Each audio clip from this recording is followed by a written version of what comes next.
This episode of the Cult Popture podcast was brought to you by our Patreon. If you want to tell us which films we should watch or get 2 extra exclusive podcasts a month, then please consider joining the cult and donating at www.patreon.com/cultpopture. Hey everybody, it's Richard here. Just before we get started on today's cracker of a podcast, a Christmas cracker of a podcast, if you will, I've just got to do a little ad for you guys. Now it's an ad for a thing we're doing, so don't worry, it is self-promotion. Hope nobody from Reddit's listening because they don't like that too much. Anyway, I'm rambling, but we're doing another live show this Christmas. It's going to be about the Santa Claus trilogy, the Christmas film starring Tim Allen. It's going to be at Little Andromeda in Christchurch on Monday, the 16th of December, and that'll be at 7:30 p.m. That's in the evening. PM.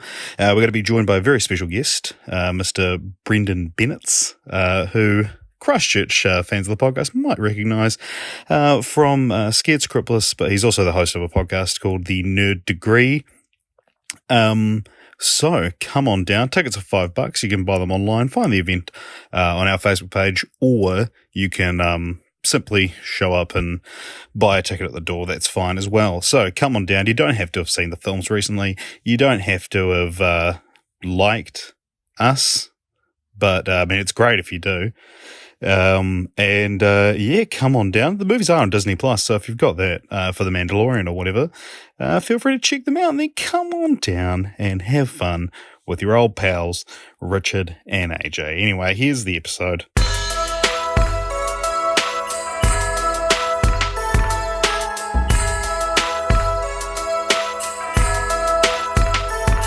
Good morning, Richard. Good morning, AJ. Happy 1st of December. It is. It's the 1st of December. We're releasing this on the 2nd, which is why we are... Unless you live anywhere in the world apart from New Zealand, in which case it will come out on the 1st. Which is most of our listeners. Yeah, so this most is... of the world. Yeah, that's very, very good point. Yeah, we are recording this at just past 8 a.m. because... the scheduling of our lives means that sometimes we got to record it a little bit earlier than we usually do. This episode in particular was hitting crisis level with when are we going to do it. Yeah. 8 a.m.'s a bit early for me, but Richard, but you know what? Yep. What? Nothing says Christmas more than getting up early to me. Yeah, that's a distinctly Christmassy and experience. I actually woke up quite comfortably at like 7:30 and was like, fuck it, I'll just stay awake. And then, because, you know, if I'd slept for another 20 minutes, I'd probably feel like shit right now. But I'm feeling good. I'm ready to what are we doing today, AJ? Well, Richard, just quickly, and I'm sorry, I was planning on bringing this up before your excellent segue there. I just want to say thank you so much to everyone who donated to my Movember campaign. Cult Popture raised $220 to support men's health in New Zealand, so now I can shave this ridiculous moustache off. It's still not too late to donate as well, I believe. That's true. That's true. There'll be a link in the show notes. But today, Richard, on the Cult Popture podcast, we are doing... So the title of this episode will be Film Franchises That Need a Holiday Special. All right? So that, you know, evokes imagery of the Star Wars holiday special. You know what, you know, there's heaps of film franchises out there, and a lot of them could potentially pull off a pretty interesting Christmas or holiday special. But we're not just doing any film franchise. We're not just coming to the table, Richard, with like, I think this one will be good. And then you go, well, I think this one will be good. No, instead, we took our nearly 100 franchises that we've discussed on previous episodes of this podcast. We split them in half. We took out a few that already have Christmas specials, such as Earbud or Daddy's Home or Bad Mums or Gremlins. By Christmas special, I mean just a movie about Christmas. And yeah, so we split them up and we each took half. I think I got 37 and you got 38 film franchises. Yep, I know. Which is, some might say, is a ridiculous feat to have a podcast where two guys just trade off Christmas ideas for, an hour or whatever. I feel like it might be longer than an hour, and those listening to this now will know the answer to that. But Do you know so what's funny as well? I just realised I've only written 37. So... Oh God! We'll find out as we go through which one. Oh I no, missed. it's 36 and 37. Oh, okay, there we go. Well, that would have been fun. Yeah, work out what it is. So yeah, there are some that aren't on here because they already have Christmas specials, or something like SpongeBob. I didn't include because we've seen SpongeBob Christmas episodes, while at the same time something like Lilo and Stitch is still on here. I'm sure there's a Christmas Lilo and Stitch episode, but we haven't seen it, so it's. You know what I mean? It's like we wanted to explore for the holiday season what a Christmas special would look like through the lens of these different franchises. If they were going to do a Christmas movie or whatever, what would the movie this be? is essentially a mega pack of continue the franchises. Yeah. But Christmas related. Very true. So, Richard, I believe you have our first in the series, which isn't Lethal Weapon, because like all of those movies, or it's just the first one. Two of them are set on Christmas, I think. So you are kicking us off with Ace Ventura, I believe. Okay, so my film is called Ace Ventura on Donner on Blitzen. I love it. And so it's about Santa Claus hiring Ace Ventura to discover the mystery of his missing reindeer. Oh, where's his reindeer gone? I love it. Yeah, that's the central mystery of the film. So it's a Santa really exists film. That's always the question when writing these days. Is this a Santa really exists film or a he doesn't exist film? Is this atheist? Is this a Santa atheist? Santatheist? Has anybody ever used that term before? I'm sure they have. It's like, no, I like it. I like the idea of seeing Ace Ventura interact with the Christmas elves. As we go on, you'll discover a lot of the same familiar tropes that I fall back on when trying to write 36 Christmas movies, and a lot of that is the same thing but with Christmas elves. For Santatheist, there's 293 Google results. That's not that many, dude. That's practically unclaimed. Wow. It's got an Urban Dictionary page.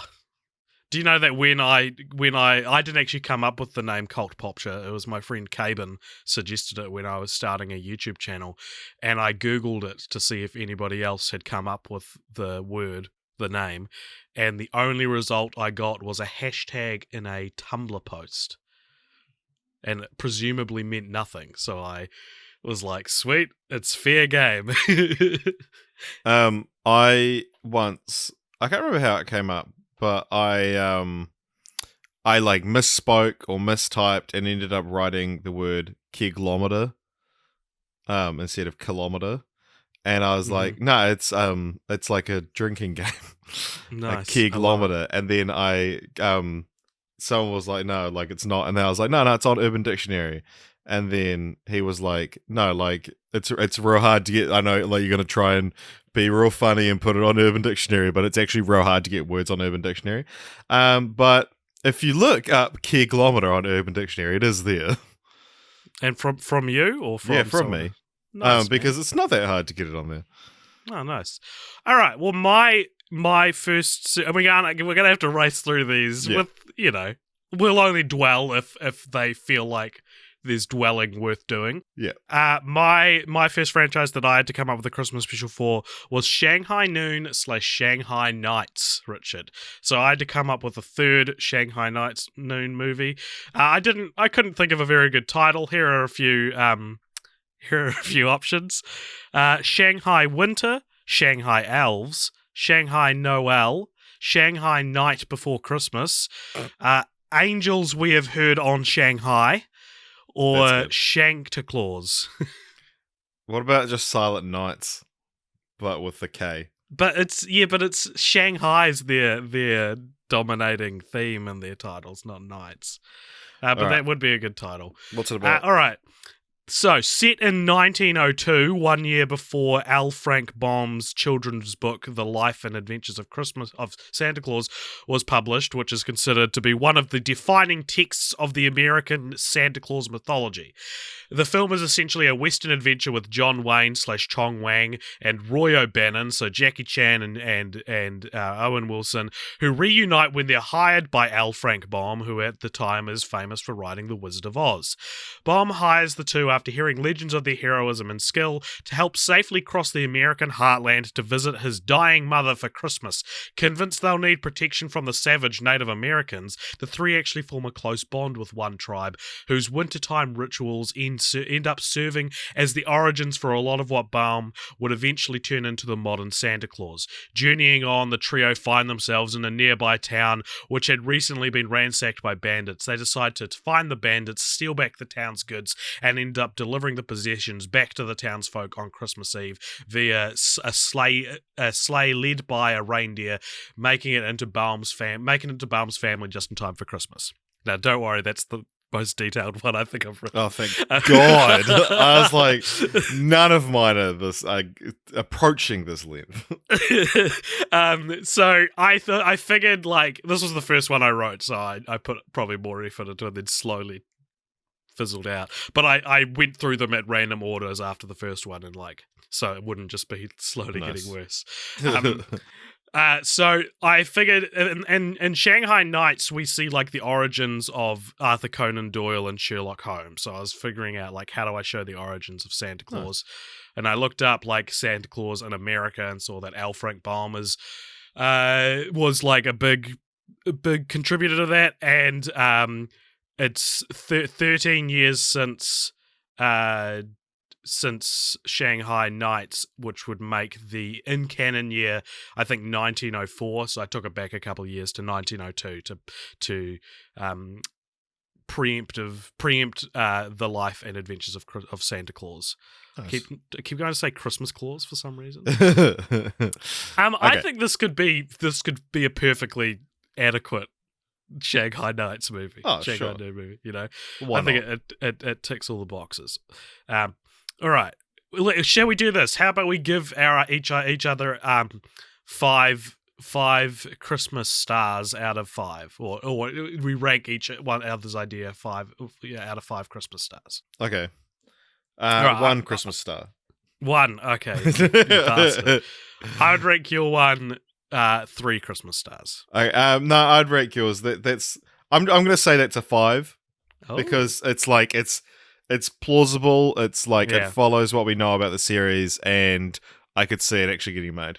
Yeah, and we're not, to be clear, we're not saying it's a 5 out of 5 movie. We're judging based on how adequate it would be, or how appropriate it would be for that franchise, or just how funny we find it, I think. Yeah, and I think that's, got to be at the higher end of ideas come up with today. All right. Sweet. So moving right along, because we've got 73 of these to get through.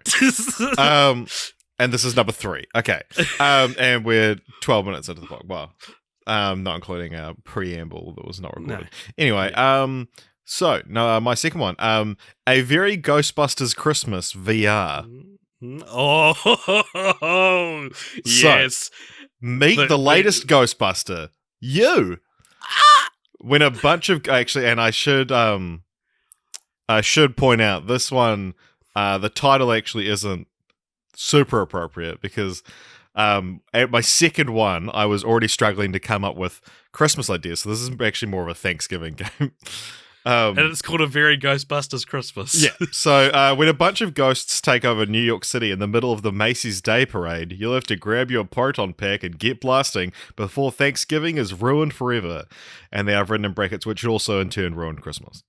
So the ghosts would take over the balloons in the Macy's Day Parade. Sounds good. You're in the middle of a crowded New York trying to bust those ghosts. Do they have Santa parades in New York? Probably, I don't know. It's set in like the Auckland Santa Parade. Yeah. That I like it, and I like how this is the inaugural a very name of franchise or adjective in the franchise Christmas, Yeah. which I actually didn't use as much as I thought. I think I only used it once. It's but very you said easy that- to use. Yeah. Okay, so Christmas stars. I give that 4 Christmas stars. I'm very intrigued, and I think it would happen. I wouldn't play it though. Okay, next one. That's the difference. Yeah. Are you gonna have it so that the ghosts are the Native Americans that the Pilgrims murdered? Yeah, it's a real political game. Ghostbusters was always political. All right, my next franchise was The Mummy, but specifically the 1950s Mummy movies. so don't expect any Brendan Fraser's or Tom Cruise's cropping up at this. My idea is called The Mummy's Christmas, Nice. and it is an incredibly well-edited remix of old black and white mummy movies spliced with classic black and white Christmas movies. Amazingly, despite cutting from completely different films, The Mummy's Christmas is completely cohesive and is taught in film schools about the power of editing for decades to come. Nice. And is it edited by you? No, I don't know how to do it. Okay, cool. So that's I'm gonna say 3 Christmas stars. Okay, thank you. Your turn. Okay. My next one is the Evil Dead franchise. Oh. So my one's called Evil Dead versus the Krampus. Oh, I was going to guess a very Evil Dead Christmas, but that's even better. So a group of teens rent a cabin in the woods for Christmas, but when they find, because you know how it's called the Necronomicon Ex Mortis, Mm-hmm. they find a book called the Necronomicon Xmas. Oh, shit. And in the basement, and they foolishly read out the incantation. They bring to life the half goat, half demon known as the Krampus. Eventually, they find the Necronomicon Ex Mortis as well, and decide to unleash the Deadites on the Krampus. And the battle for our world is now in their hands. My God. Does Ash show up? Yep, a little bit. A little bit. Not too much. It's getting old. Okay, how many Christmas stars? I'm going to give that 2.5 Christmas stars, so halfway there. Oh, okay. Okay. I see you're not being as kind as I am. Giving your shitty mummy read at 3. I just didn't want to offend you. I was going to give it 2. All right. Three Christmas stars. There you go. No, that's fine. There you go. You've established a pattern now. Go buy yourself something nice. Okay, next one. All right. Back to the Future Past is the name of my next one. Nice. So this movie is just the Christmas Carol, or A Christmas Carol, but it's told with Biff replacing Scrooge. Thomas yeah. F. Wilson would totally return for it, I think, because he's what else is he doing? And if the animated series is anything to go by, he clearly likes returning to the character, or at least he did 25 years ago. And the ghosts that visit him can either literally be supernatural forces like they are in the original, and it's just a fun interpretation of the classic Dickens tale where the Scrooge analog keeps calling everyone butthead, or it's grown-up Jules and Verne who use the DeLorean to take Biff to various time periods to show him the error of his ways. Well, I quite like the idea of we meet, it's like 80s Biff, and then he flashes back to 1955, and then 1985, and then 2015. Would be like the past, future, and present. So maybe it can be an animated thing in order to preserve the time periods there. Yeah, nice. Nice. I like. Cool. Yeah, nice. 1 Christmas star. That was awesome. Do you like Back to the Future Past as a title? That's cool. Thank you. I will cherish this 1 Christmas star. And Okay. So, my next one, continuation for Spider-Man. Did you have to do it twice? Yeah. Because Wait we a minute. redid it. This is called Spider-Man Edge of Spider-Geddon. So, it's just the Into the Spider-Verse sequel, but one of the new characters we meet is Spider-Santa, voiced by Jeff Bridges. Oh, I love it. Yes, I want more Jeff Bridges in my life. I give that 5 Christmas stars. Wow. Because I know that movie will be really cool. I really like it. All right, my next is a holiday special for Scary Movie, and it's called Merry Movie. And it is a spoof film which parodies all the Netflix Christmas movies while simultaneously acting as a throwback to the now very dead subgenre of spoof movies. If you really want to tie it to Scary Movie specifically, like Anna Faris can be playing Cindy in it. Yeah, nice. So it's called Merry Movie. Nice. And 3.5 Christmas parody stars. of like, well, I guess you could do Last Christmas, which wasn't a Netflix movie, and you could do Noel, which was a Disney Plus movie, but you could also do The Night Before Christmas and The Christmas Prince and all that shit. They feel ripe for that, but at the same time, spoof is no longer really a thing we talk about anymore. Yeah. Yeah, cool. 3.5 Christmas stars. Thank you. So my next one is Red Curtain Trilogy. Mm-hmm. So this one, I was thinking, because I can't remember what the continued franchise was on the episode, but so each film on the Red Curtain Trilogy focuses on a different motif of theatre. So you've got first one's about dancing, second one is about like poetry, and the third one is about music. And so I was like, okay, what else is there? And so I went for movement. Okay. And so it's a silent film, a silent retelling of the first Christmas. It would just be called like Away in a Manger or something like that. And it will be told like anachronistically, like Romeo and Juliet is, with like the inn being a 5-star hotel they're not allowed in, you know? Oh, bro, growing up in a church culture, people did this idea. Like every Christmas is like I think I made one when I was younger. It was like a modern retelling of the Away in a Manger story. But I don't think I've seen it done on film, and all of the Red Curtain ideas are, stage ideas done on film, so that works. So you like it? Yeah, man, I'm going to give that 3 Christmas stars out of 5. Okay. There you go. Okay, my next idea, Richard, is a very Teenage Mutant Ninja Christmas. So this one is about a lifelong fan of Teenage Mutant Ninja Turtles is gifted with the original head of Raphael from the 90s film trilogy as an early Christmas present. When he puts it on, however, he discovers it's haunted or cursed, and its wearer actually becomes a turtle. The fan has up until Christmas Day to track down whoever cursed the head and break the curse, lest he turn up to Christmas lunch as a turtle. Okay. 1.5 Christmas stars. I agree. Although I would probably rather watch that than another Teenage Mutant Ninja Turtles movie. Yeah, sure. It's just I don't think a very Teenage Mutant Ninja Christmas is like the best title for it. What would you call it? I'd call it Raphael. I'd call it Don't Tell Mom I'm a Turtle. Okay, no, that's better. You're right. All right. For the Freddy vs. Jason double franchise. So this is a web animation, a flash animation. Yeah. And it's a retelling of Twas the Night Before Christmas, aka A Visit from St. Nicholas. So it'd be called like A Visit from Mr. Krueger or something. Cool. So it would start off normally, but in the line about visions of sugar plums dancing in their heads when they're asleep, Freddy Krueger would appear. And then it would later on also be revealed that it's taking place at Camp Crystal Lake.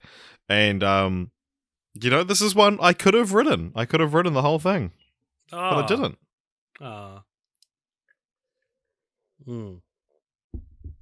It's okay. Yeah. So it's set at Camp Crystal Lake, and Freddy Krueger turns up, and it's like he's Santa, but instead he murders everyone. Yeah. Well, he There's shows up in the children's dreams.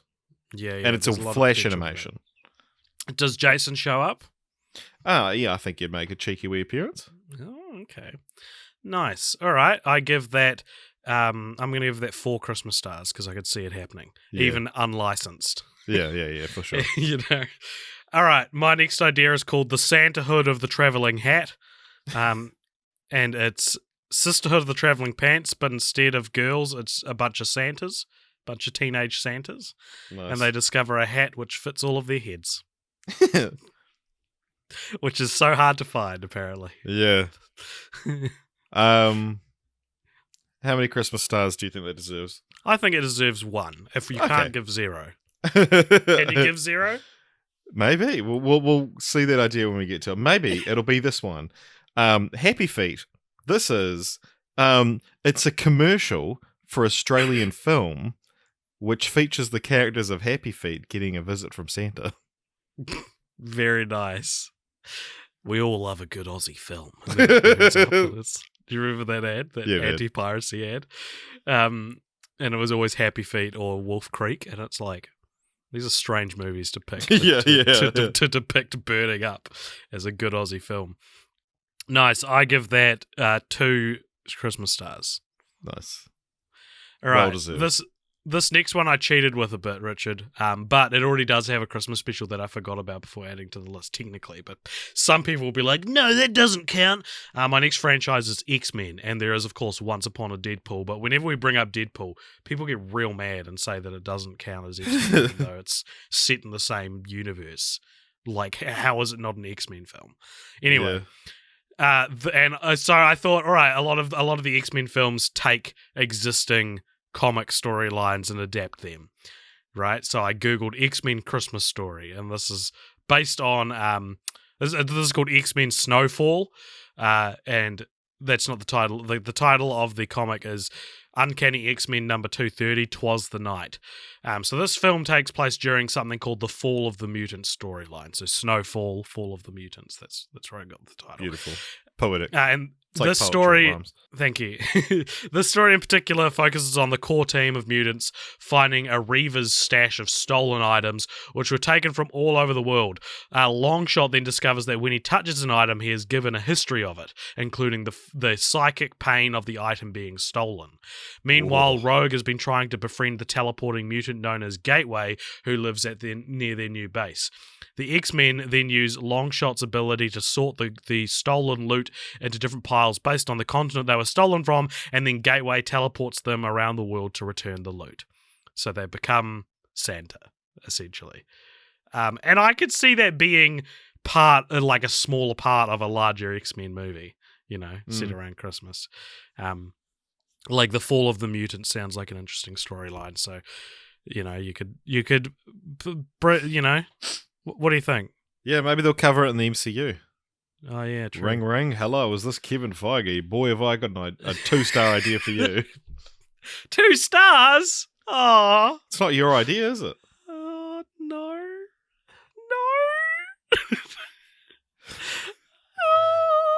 All the right. 2 stars is for the effort, not for the quality of the idea.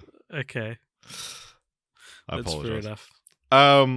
Okay, so Jurassic Park don't have a title. So this is set a very long Jurassic Christmas. Yeah. Okay. So this is set long after the events of Fallen Kingdom, which we actually haven't covered on the podcast. So spoilers for Fallen Kingdom. We kind of have. Yeah, true. The world is now overrun with dinosaurs. A small gathering of survivors struggle to stay alive, and as the snow starts to fall on the ground, they celebrate what could be their last Christmas together. Wow. So this would just be like a subplot or like a single scene in the film, I'm sure. I think it's a good idea to set a Jurassic Park at Christmas. This could be your Jurassic World War. Yeah. Nice. Jurassic World War Z. Yeah, yes. Keep pushing that. All right, I give that 5 Christmas stars because I think that sounds like a cool addition to the plot for what will probably be a disappointing film. Yeah, for sure. Nice. All right. I somewhat, well, I was stuck on this one for a while, Richard, because the next franchise I got was Divergent, and I remember nothing about Divergent, and was like, oh God, what do I do? And so I settled for a joke answer because I was like, I'm not going to re-research. It was so strange revisiting franchises I haven't thought about since we covered them. And this was the epitome of that. So this idea is called Regurgent. 5 stars, don't even tell me the idea. I've written, what about a dystopian North Pole? But instead of people, it's reindeer, and Rudolph the Red-Nosed Reindeer is the Divergent. Because what's her name was like special because she was the Divergent and didn't fit into any of their boxes. Even though she's just like you? Yeah. And Rudolph the Red-Nosed Reindeer is just like me. So that's the whole idea. Nice. I love it. How many stars? 10 stars. You can't give 10 stars. 1,000 stars. Oh my god, what am I going to do with all these stars? Okay, so my next one was another franchise that I wasn't too keen to research. So this is called Boondock Saint Nick. Of course it is. That's great. So Santa comes to the Boondocks in his festive red sweater and signature mustache, and he doesn't know who to vote for. Because he's Ken Bone. Yeah, he's Ken Bone. All right, so Ken Bone stars in as Santa. That's good casting, dude. Yeah. Nice. Ken Bone famously appeared on our podcast. I don't know if he's famous for appearing on this podcast, but well, I think our podcast is famous for having him appear. Awesome. I give that. I'm going to give that 2.5 Christmas stars. Yeah, well deserved. Sweet. All right, the next one I had was The Jungle Book, which of all the franchises I didn't want to return to, this one I harbour especially bad feelings for. You go listen to the episode if you want to remember why. Or don't. I don't think it's a very good episode. So this Christmas version is called The Tundra Book, and this is what I've written. A young baby is abandoned in the North Pole and raised by caribou. He befriends other North Pole creatures and elves before learning he's human. Oh wait, this is Elf. Elf is just The Jungle Book. Nice. Have you ever thought about that before? Yep. You have? I think about that every day of my life. That's amazing. Yeah. How many Christmas stars do you give it? That's one. Yeah. Yeah. All right, what's your next one? Okay, next one is Twilight. Oh. So, this one, I've basically done the same continue the franchise I did on the episode. So, Bella is gone. Okay. Chief of Police Charlie Swan is spending his first Christmas alone since finally getting his daughter back. He's now a badass cop fighting a series of mythical and magical beasts, all while trying to find love. Didn't he find love at the end of the last movie? I cannot remember. I think he did. Well, maybe he's trying to suss out his new love. Okay, all right. Well, obviously I give that 5 Christmas stars because it's Charlie Swan, and I'll do anything to see the further adventures of Charlie Swan. Yeah. That is they should just make a Charlie Swan show. He's and so call good. it the Charlie Swan Show. That's the name of mine. And it's a variety show. There's like musical guests and stuff. Yeah. Nice. All right, my next idea, Richard, is called Lady and the Tramp 3, Just a Regular Day. And this film is about Lady and the Tramp having to explain to their puppies that they don't celebrate Christmas because they're Jehovah's Witnesses. Okay, so it's not a Christmas movie. What? No, 0 it's just stars. a regular day. It's a Christmas special for Jehovah's Witnesses. Nice. That Jehovah's Witness families, I don't know if they're allowed to watch Lady and the Tramp, but if they are, then this could be a great teaching You're tool. giving back to an underrepresented community. And they need more representation. Yeah. Yeah. Nice. What's your next one, dude? My next one was for Transformers. Now, Transformers, what a great franchise to add a Christmas special to. Yeah. And this was one of my lowest effort ones. Oh God. So, it's called Bumblebee 2. So, you've seen the movie Bumblebee. So this is Bumblebee 2, but it's set at Christmas in the 80s. Yeah. That's it. Oh, Richard. No, that's a good idea. I actually think that, there's almost something very 80s about making a Christmas movie. Yeah, I don't know, just make it about whatever Bumblebee 2 is going to be about, but set it at Christmas. That's essentially what I've got for my next idea. But I'll give that 4 Christmas stars because it's a good idea, but I would have appreciated something more. Yeah, but also it's it's not unlikely to happen. No, true. All right, so my next one is called Yuki Godzilla. Yuki is Japanese for snow. and in the style Nice. of / is a sequel to Shin Godzilla. It's your usual plot with a Godzilla film, but it's set during Christmas in Tokyo, and we get to see Godzilla covered in snow, watch it melt as his atomic breath charges, and at one point he destroys a giant Santa statue erected outside a mall. Mothra can show up. Essentially, I just want all the haunting Godzilla imagery to be set against a snowy backdrop. I think that'd be pretty cool. Nice. Yeah. Which a lot of these I was just tempted to write it's the same thing, but set against a snowy backdrop. Yeah, yeah, for sure. That would be good enough for a lot of these. All right, what do you think? Yeah, no, I like it. 100 Christmas stars. Oh, the whole system's broken. The whole freaking system is out of order. Okay, my next one is continuing the Nymphomaniac franchise. Oh, great. And so this little ditty is called this movie is called Christmas Maniac. Oh shit. So after a violent assault, a woman is left broken and bloodied in the middle of the snow. She is taken in by a seemingly friendly bearded man in a red suit who asks her about her life. She explains through a series of vignettes of the Christmases of her life why she's a bad person and belongs on the naughty list. Wow, Richard. You're not going to believe what the next one I've written is. So I'll give that 3 Christmas stars. Sorry, did I say 3? I meant 3 billion. I think you said 3. My next one is called Naughty List, dude. What a coincidence. This is a Kill Bill Christmas of special. And Santa visits all the despicable characters from the Tarantino movies and gives them all coal. And then they all team up to brutally murder him. Nice. Finally confirming the Tarantino verse as one franchise. It's the first ever explicit crossover between them. Nice. The 3,000 Christmas stars. I've given you more than you could ever that I know how to spend. Okay, so my next one is Monsters Inc. Scary Christmas.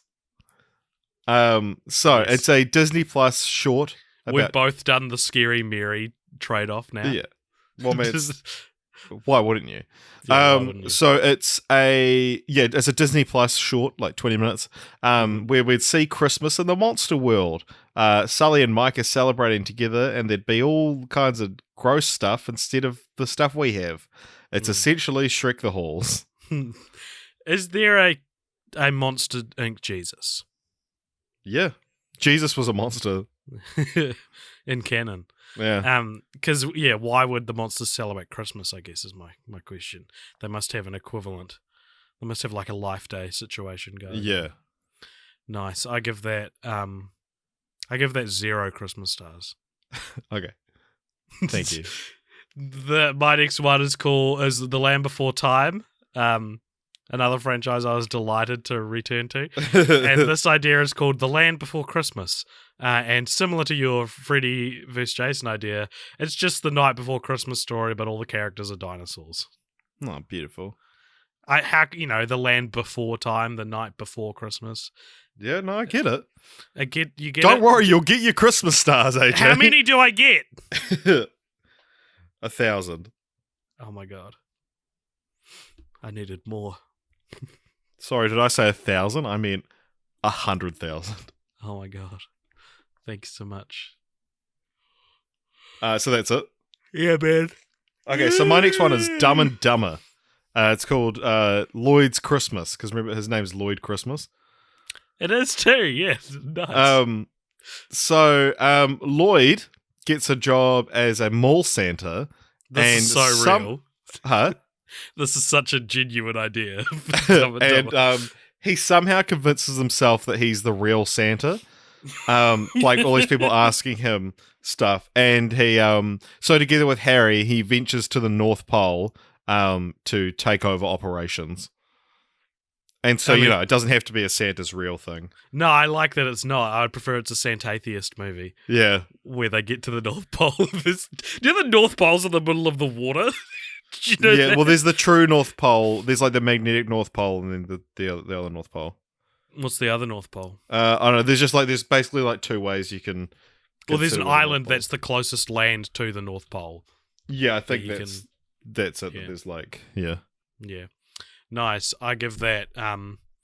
I'm not going to give that any Christmas stars, Richard, but I'm going to give it something. I'm going to give it an entire set of Christmas tree decorations. Oh, Yeah. new or secondhand? There's some new. They're all second hand, but some of them have only been used like once. Oh, nice. Some of them are like 30 years old, dude. Oh, so they're vintage. There's like one. You know how some people like make like gingerbread decorations and don't eat them and just keep them for like 30 years. Yeah. There's a few of them in there. Do not let the kids eat them, dude. All right, the next one I got is 101 Dalmatians, and my idea is called 101 Reindeer.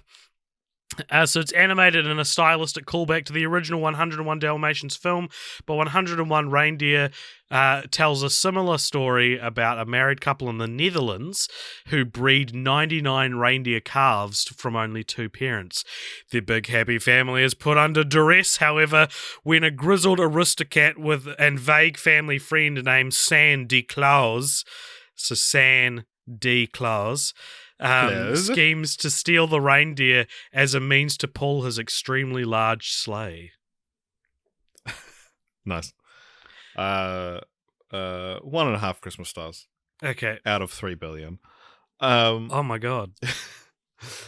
So my next one is another franchise I was not too excited to revisit. It's Dungeons and Dragons. So I've gone with essentially the same idea we suggested on pod, which is that you have it's like children playing Dungeons and Dragons, but you see like what they're creating in their world.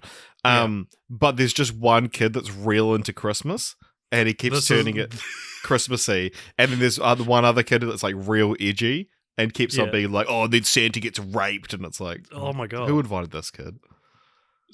I don't like this idea, Richard. Well, maybe not. But you know how there's like that kids are like that when they're like 14. No, yeah, I get that part. I'm just saying I don't understand why there would be a character who's obsessed with Christmas. It doesn't seem very genuine. It seems like you had to make a Christmas special for Dungeons and Dragons. Yeah, no, like it wouldn't be at all Christmas related. But there's just one kid that's real into Christmas. Okay. And it comes out in like July. All right. I give it it would come out in July, eh? I give it a roll 20 Christmas stars. All right. My next one is called Lilo and Stitchmas. And Nice. This is what I feel is probably an episode of Lilo and Stitch, the TV series. So after accidentally burning down the house right before the holiday season, Stitch takes it upon himself to dress up as Santa and gift all his friends with the present they lost in the fire. Now, can't you just imagine Stitch putting on a wee little red coat and a wee little beard and being like, I'm going to save Christmas. Yeah. That's 83 Stitch Santas. Thank you so much. Okay, so my next one. Oh, this is another one that it's a type of thing we haven't done before. Oh. So this is for The Hangover, and it's an escape room. Okay. So you wake up in a mysterious room, like this is the plot of the escape room, and it's like decorated with Christmassy shit. The storyline you're given is that Alan has spiked your group's eggnog, and now you need to figure out, you have to piece together the night before and to work out how to escape the room. Nice. Yeah, I could see that happening. Again, I don't know how necessary the Christmas element is to this idea, but then at the same time, I could see you can make it a hangover escape room, or you can make a hangover Christmas film. You know what I mean? Like the ideas exist there. I don't know if they need to be combined. Yeah. That's just my honest opinion. Yeah, no, that's all good. You you just hurt my feelings. Yeah, you asked for feedback. I don't recall doing that. You did. All right. I won't rate that one. It'll be unrated, much like my next franchise, American Pie. So this is actually how I discovered that there is a new American Pie film coming out, Richard, is because I was Googling American Pie to remind myself of character names, and it was like, there's a new American Pie coming out. I was like, oh my God. So check that out in 2020, everybody. It's called Girls Rules. But this one comes out in 2028, which is necessary for Jim's son to be old.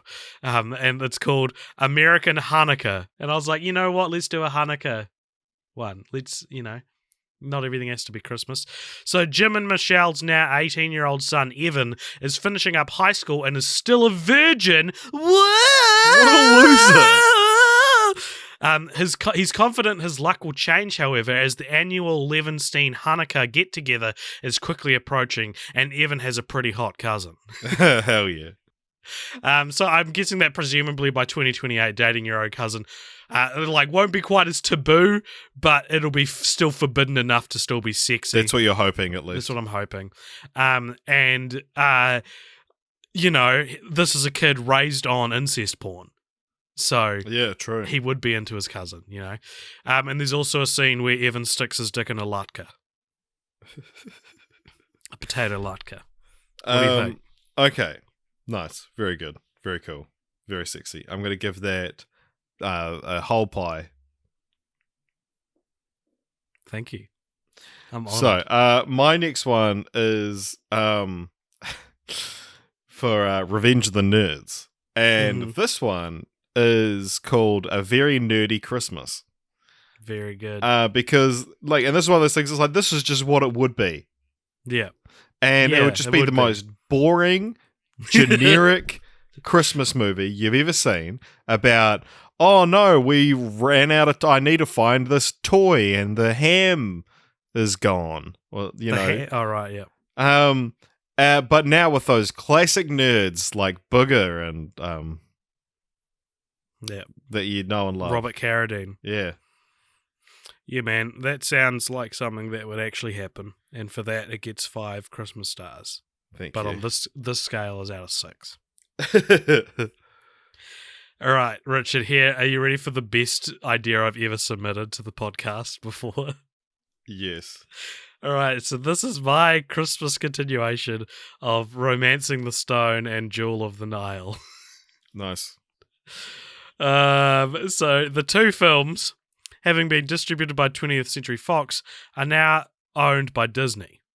And they appear on Disney Plus on Christmas Day as part of a surprise drop of new back catalog content. So they're like, Merry Christmas, here's more movies that weren't on the service that now are. And Romancing the Stone and Jewel of the Nile are included. And on the promotional image for this drop, you can see it's like imagine all the different characters from all the different movies and TV shows that they're dropping on Christmas Day. And in the corner you can see the two main characters from these films, and they have Santa hats hastily photoshopped onto their heads. Very cool. What do you think?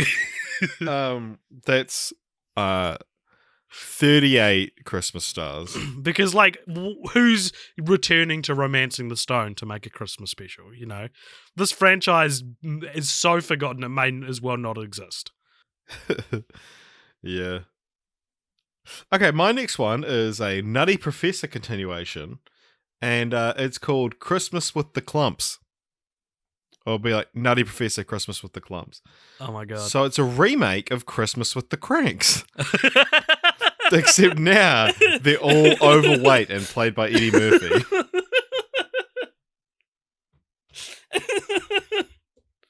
Well, just the idea of Christmas with the Cranks being a movie that's revered enough to get a remake, let alone the fact that it's set in the Nutty Professor universe.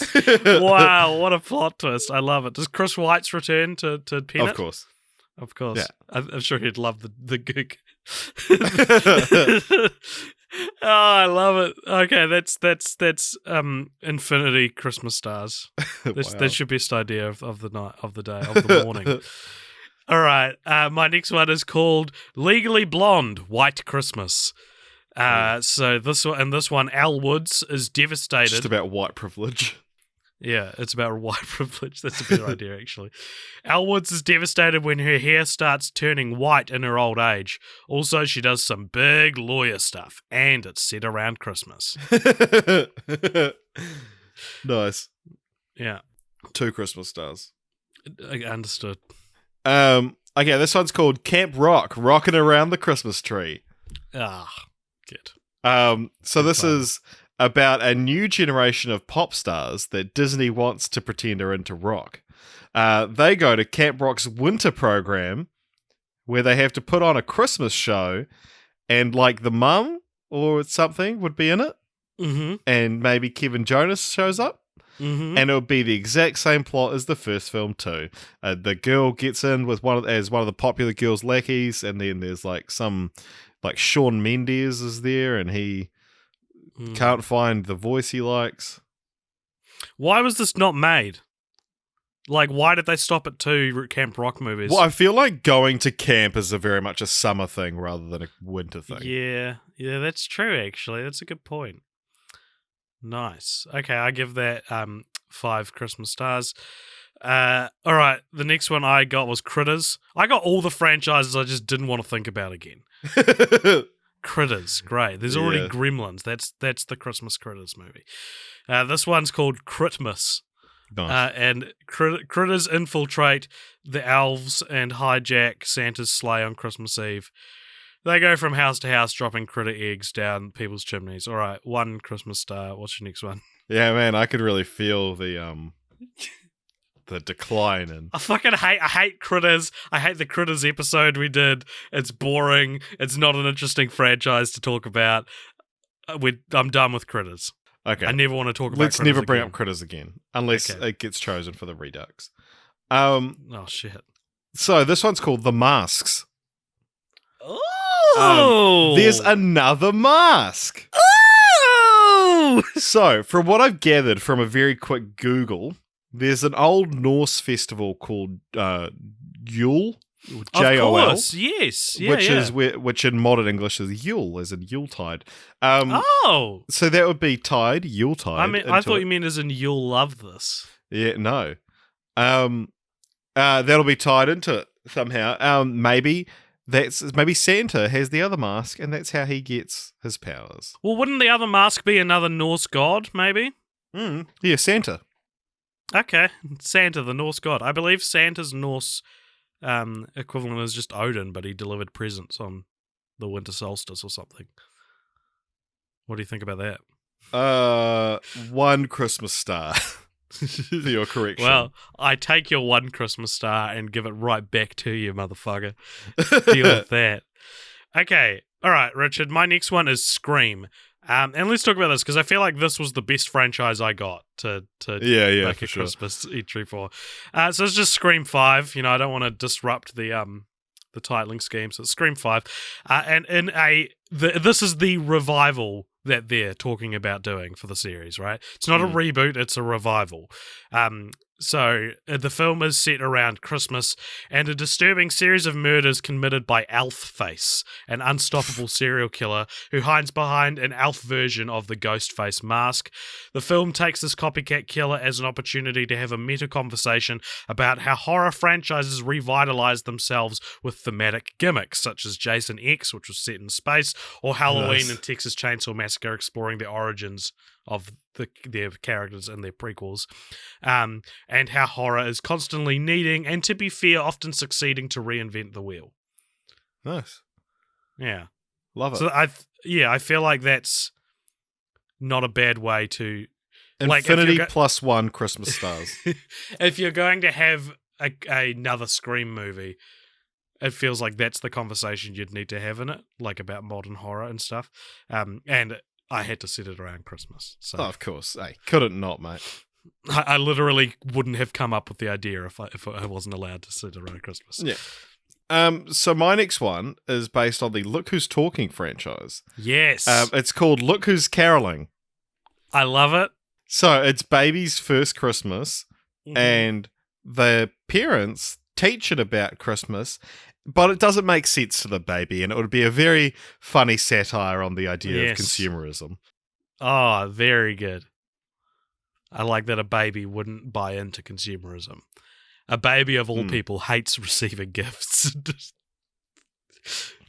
Awesome. Yeah. I love it. I give that 5 Christmas stars. All right, this next one is Cats and Dogs. Cats and Dogs 3. It's called Cats and Dogs Meowie Woofmas. It's the year 2097, and cats have long eradicated humans from the planet. Cats and dogs now endure a never-ending war in a nuclear winter.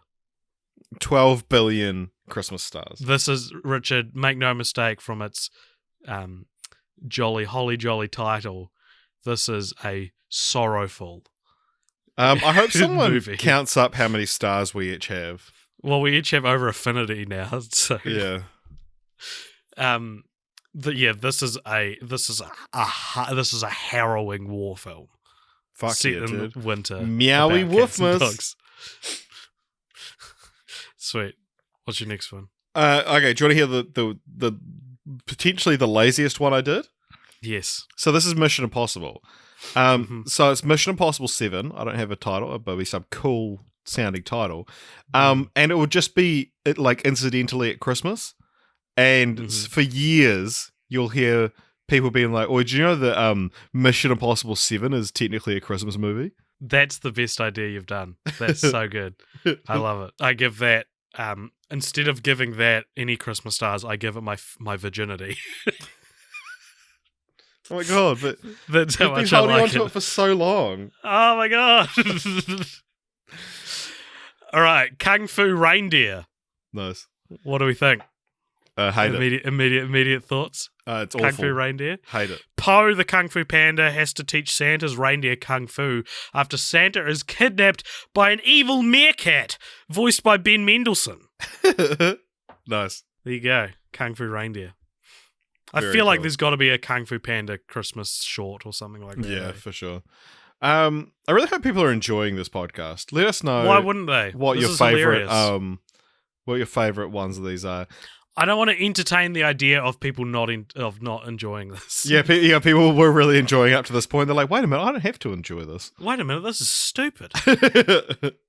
Okay, so my next one is called Hellraiser Silent Night, which is Good. what it would be called. So, Yep. after a violent assault, a woman is left broken and bloodied in the middle of the snow. She's taken in by a seemingly friendly bearded man in a red suit who asks her about her life. She explains through a series of vignettes about the Christmases in her life why she thinks she's a Hey. bad person. And then the Cenobites show up. Now, this was actually an unrelated script, which was then repurposed as a Hellraiser movie. You're so good, dude. That's so good. This is potentially quite an inside joke heavy episode. I've just realised as well. And for those who don't remember, every Hellraiser film was like another script repurposed to be Hellraiser. But that's very funny, Richard. I love it. Thank you very much. I give it my firstborn child, which I had with your last idea. Okay, Crocodile Dundee, Christmas in the Outback. After a new Santa in training crash lands in the outback, Crocodile Dundee agrees to help him get back on his feet and learn to fly his sleigh again in time for Christmas. In the end, Dundee accompanies his new mate on the inaugural present delivery on Christmas Eve, because I feel like that's a scene we need, where he's being like, "Oh, I'm Australian, and here's your present." Nice. Sweet. 3 Marmites on toast. Is there butter on it? No, and there's way too much Marmite. I don't want it. Okay, my next one is called Toy Story Before Christmas. I'm so glad you called it that. When I was like, I was like, I hope I get Toy Story. I'm going to call it Toy Story Before Christmas. So well done. So this is like, it would be along the same vein as the Toy Story of Terror Yeah. or the Toy Story Such of a, Time Forgot. already five Christmas stars. Such a good idea. But so the plot would involve the Christmas ornaments that get left in the attic. Oh, such a all good year idea. round. And so, yeah, it would be like around breaking them out to be, or, trying to keep them out after Christmas or something. What like that. about they're all looking forward to seeing the ornaments, but then Bonnie's family are going to like their parents for Yeah, so they're not putting the Christmas tree up. so they have to get them out and have their own Christmas. That's sell it. fuck yeah, that's it. Yeah, nice. Cool. My next franchise was Halloween. Nice. And I just wrote Christmas. It's literally all I wrote.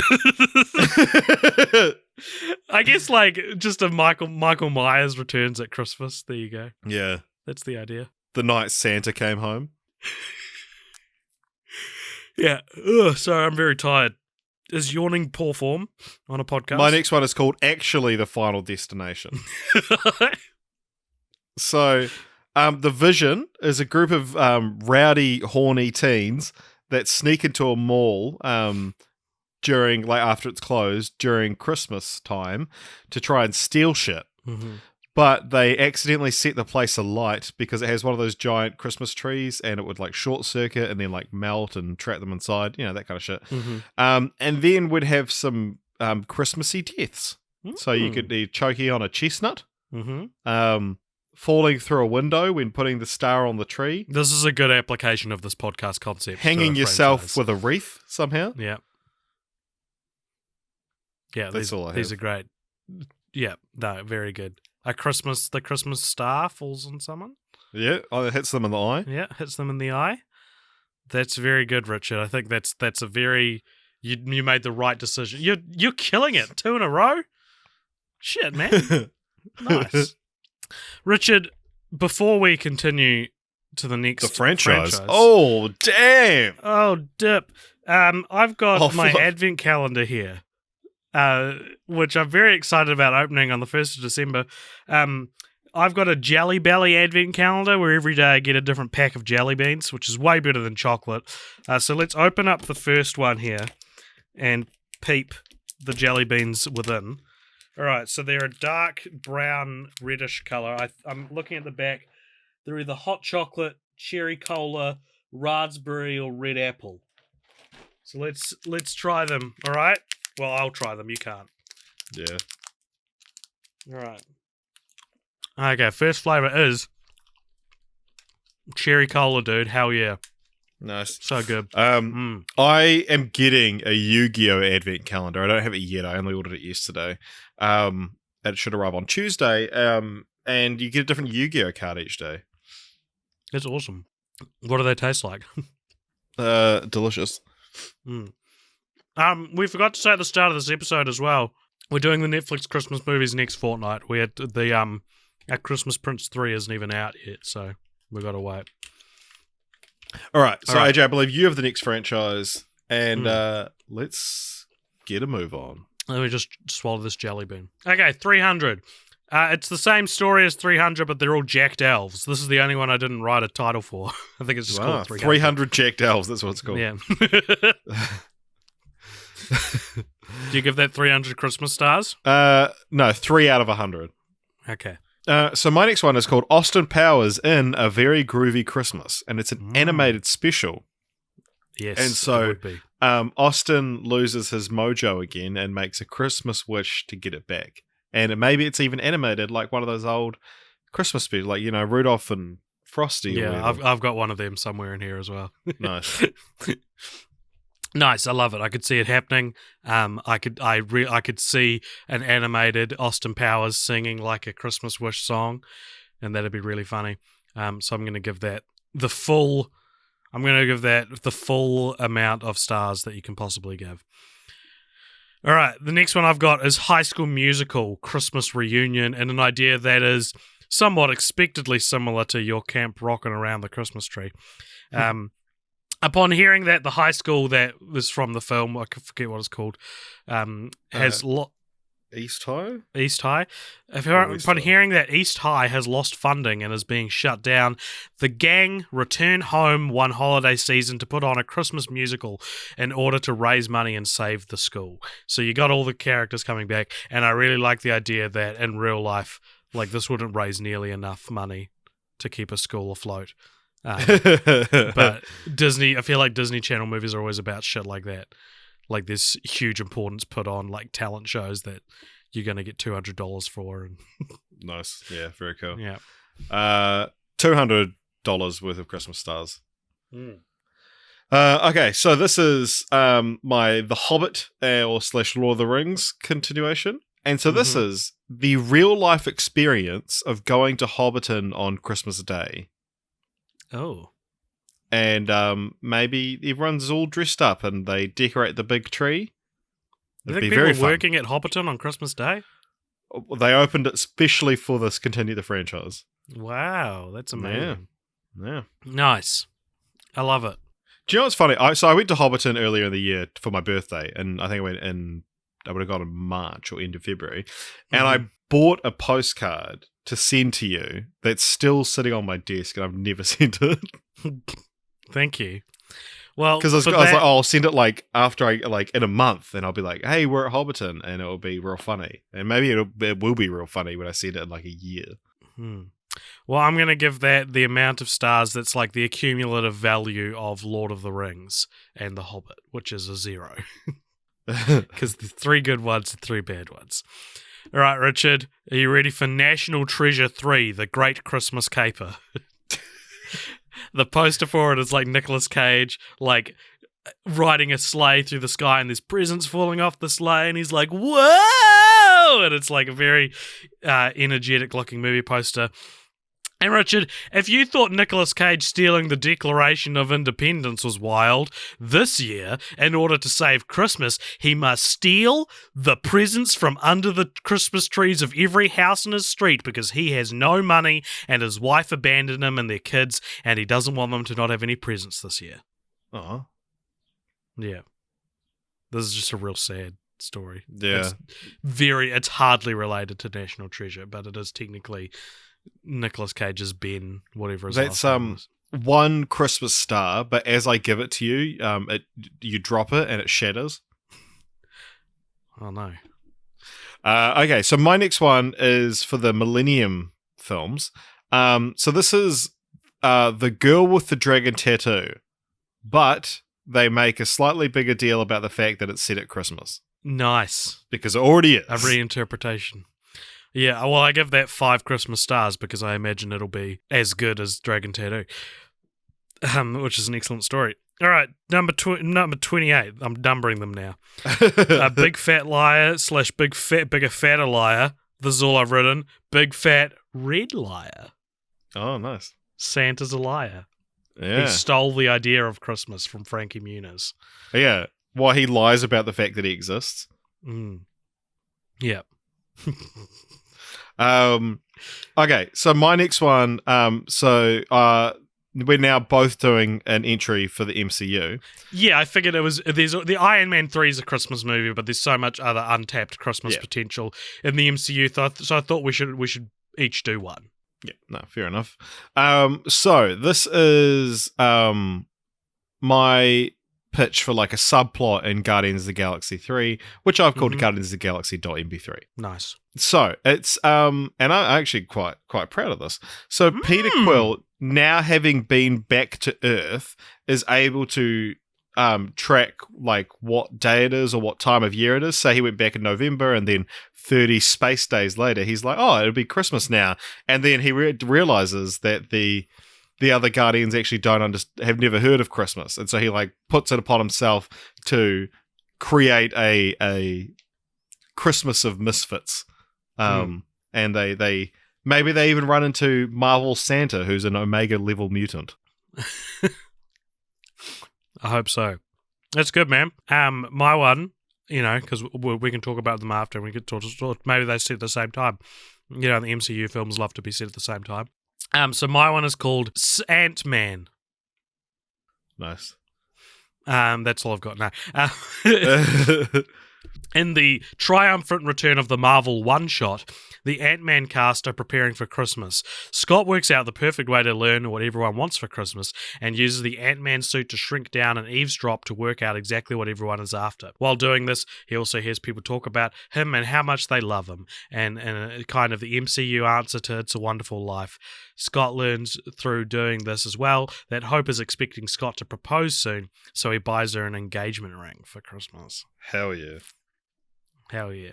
Your one's more exciting. I'd rather watch your one than return to the Ant-Man.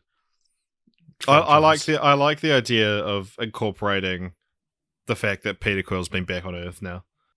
Yeah, that's a good idea. That's probably the most serious you've taken this whole thing. Any of us have taken this one and this last one. Okay. 23 Christmas stars for both of us. The amount Thank of films you. in the MCU. So my next one, this is another one that I'm like proud of, like because this is actually what it would be called. Bring It On, Christmas Cheer. Yes. So while home for the holidays, our hero is asked to teach cheerleading to her old high school with only 1 week till Christmas. Will they manage to get the routine done in time or something like that? Dude, how has this not been done? It's such an obvious idea for Bring It On. Nice. I give that a 4. 4. I give that a 5. 5 Christmas stars. All right, I Know What You Did Last Summer. The obvious one would be I Know What You Did Last Winter and just do the same thing in wintertime. But then I thought, what if it's I Know What You Did Last Summer New Zealand edition? And it's Christmas in New Zealand and there's a murderer on the loose.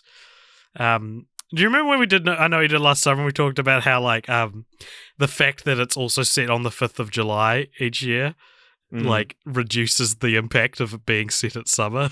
Should just be said I Know What You Did Last it was 4th of July. Was it 4th or 5th of July? Which one's Independence Day? 4th. 4th, yeah, 4th of July. Sorry, everybody who knows that without having to ever think about it. We don't celebrate it here. Do you know what day's Waitangi Day? I don't know. Do you actually not? No. What would you guess? It's in July. What day's Anzac Day? I don't know. Okay, Waitangi Day is the 6th of February, Anzac Day is the 25th of April. Thanks, man. Um, That wasn't a bit. That was just a cough. all right. Next one I've got is The Good, the Bad, and the Jolly. So this is, get this. Have you ever seen, like on the Casablanca DVD, there's a 30-minute thing called Carrot Blanca, and it's a remake of Casablanca with Looney Tunes? I've never seen that. So this is a Looney Tunes remake of The Good, the Bad, and the Ugly set at Christmas. Mm-hmm. And so Bugs would be the man with no name, Elmer Fudd would be the bad, and I don't know, Sylvester is the ugly. It'd be Daffy. Yeah, sure. What? That's obviously be Daffy, dude. What is wrong with you? Coming from Mr. fucking I don't know when Waitangi Day is. I know my Looney Tunes, though. That's more important. You alright? Yeah. I'm just letting you wallow in it. Why? It was a good point. How? It's obviously Daffy. Yeah. Okay. Yeah, right. Okay. So I need to stop eating jelly beans. I give that... Again, it's a good idea, but it's not really Christmassy. Yeah. So what? So I'm going to give it 0 Christmas stars, you piece of shit. Okay, cool. I'm already on infinity, so... Well, I'm taking minus infinity. So now you can never get any more. Damn. Can I go through my next 4 in one go? Fuck if you want, okay. Right, the Magnificent 7 is 7 Santas. Don't have anything else to write. They're protecting the North Pole from Easter bunnies. All right. Robocop. Robocop saves Christmas. Machete saves Christmas. Jaws saves Christmas, or the Jaws that stole Christmas. Thoughts? Nice. Very cool. Okay, well, I'll go through my 4 then. So, I didn't think of a title for this, but The Fast and the Furious. So Dom accidentally kills Santa Claus and is forced to take over, but he wants to make a few adjustments to the sleigh first. And they wrote a winking face. Nice. Well, it'd either be The Fast and the Festivus. Nice. Or The Fast and the Christmas. Yeah. Okay. Yeah. So, number 33. Spy Kids, the most wonderful time of the year. So, what's worse than leaving your Christmas shopping till the last minute? Having to save the world at the same time. Oh, no!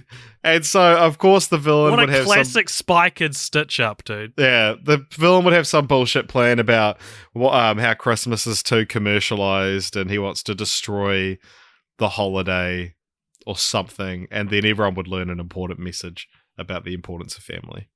I love it. Yeah. My next one is... I'm now realizing why it was a bad idea to do 4 at a time. Yeah. Mine were real short and yours is still real long. The Texas Chainsaw Massacre. So this one would follow the chronology of the Texas Chainsaw 3D. And Alexandra Daddario and her cousin spend Christmas together. But when a group of horny teens go to stay in their cabin, maybe it's time for her to take over the family business.